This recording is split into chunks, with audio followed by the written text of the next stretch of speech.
नमस्कार बंधुरा अमृत कथार मध्य सकलके जानाई आरो एकबार अनेक स्वागत। आशा करछि आपनारा सकले खूब भालो आछेन और सुस्थ आछेन। तो बंधुरा सामनेई रयेछे किन्तु अम्बुबाची, ताई आज आमि आपनादेरके बोलबो एई अम्बुबाची कि आर किभाबेई बा पालन करबेन एई अम्बुबाची। एई अम्बुबाचीर दिन आपनारा की करबेन आर की काज करबेन ना, आर এবছর अम्बुबाची कबे कखन पड़ेছে আর कखन निवृत्ति घटছে सबकिछुई बोलबो आज आमार এই ভিডিওর মাধ্যমে। तो चलुन জেনে নেওয়া যাক।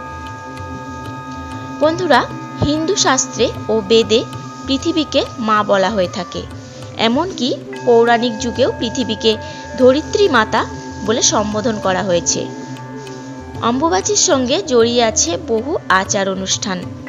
হিন্দু ধর্মের এক গুরুত্বপূর্ণ বাৎসরিক উৎসব অম্বুবাচী।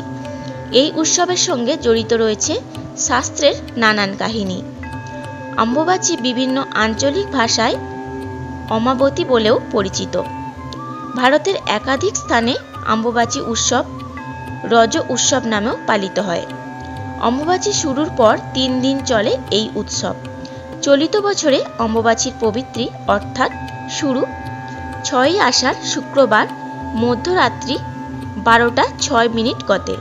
অম্বুবাচী প্রবৃত্তি ও 10ই আষাঢ় মঙ্গলবার দিবা 12টা গতে অম্বুবাচী নিবৃত্তি। আষাঢ় মাসে মৃগশিরা নক্ষত্রের চতুর্থ পদে ঋতুমতী হন ধরিত্রী। পূর্ণবয়স্কা ঋতুমতী নারীরাই কেবল সন্তান ধারণে সক্ষম হন। তাই অম্বুবাচীর পর ধরিত্রীও শস্য শ্যামলা হয়ে ওঠেন। অম্বুবাচীর সঙ্গে জড়িয়ে আছে বহু আচার অনুষ্ঠান। এই ৩ দিন সন্ন্যাসী এবং বিধবা মহিলারা বিশেষভাবে পালন করেন। কোনো শুভ কাজও এই কয়েকদিন নিষিদ্ধ থাকে। শুধু তাই নয়, অম্বুবাচী চলাকালীন কৃষিকাজ বন্ধ রাখা হয়। ৩ দিন পর অম্বুবাচী শেষ হবার পর কোনো মাঙ্গলিক অনুষ্ঠান ও চাষবাস আবার শুরু করা হয়। কামাখ্যা মন্দিরে অম্বুবাচী সতীপীঠের অন্যতম অসমের কামাখ্যা মন্দির। এই মন্দিরে সতীর গর্ভ এবং যোনি পড়েছিল। তন্ত্র সাধনার অন্যতম পীঠ এই মন্দির। প্রতি বছর অম্বুবাচীর ৩ দিন ধরে কামাখ্যা মন্দিরে বিশেষ উৎসব এবং মহামেলার আয়োজন হয়।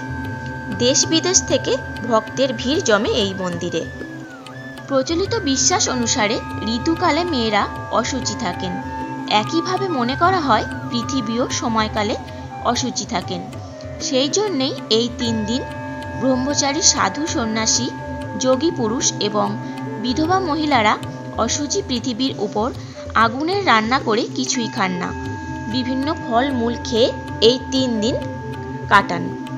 এখনও বিভিন্ন পরিবারের বয়স্ক বিধবা মহিলারা ৩ দিন ধরে অম্বুবাচী উপলক্ষে ব্রত পালন করেন। ৩ দিন পর জামা কাপড় বিছানা সাবান দিয়ে ধুয়ে নিজের সাবান ও শ্যাম্পুতে নিজে স্নান করে সব কিছুতে হাত দেন। শুধু কামাখ্যা নয়, অম্বুবাচী চলাকালীন বিভিন্ন মন্দির ও বাড়ির ঠাকুর ঘরের মাতৃশক্তির প্রতিমা বা ছবি কাপড় দিয়ে ঢেকে রাখা হয়। তো বন্ধুরা, আজ আমার ভিডিওটি আমি এখানেই শেষ করলাম। ভিডিওটি কেমন লাগলো, ভালো লাগলে অবশ্যই like comment share and subscribe করে পাশে থাকবেন। দেখা হবে আবার একটি পরবর্তী ভিডিওতে। ততক্ষণের জন্য ভালো থাকবেন, সুস্থ থাকবেন।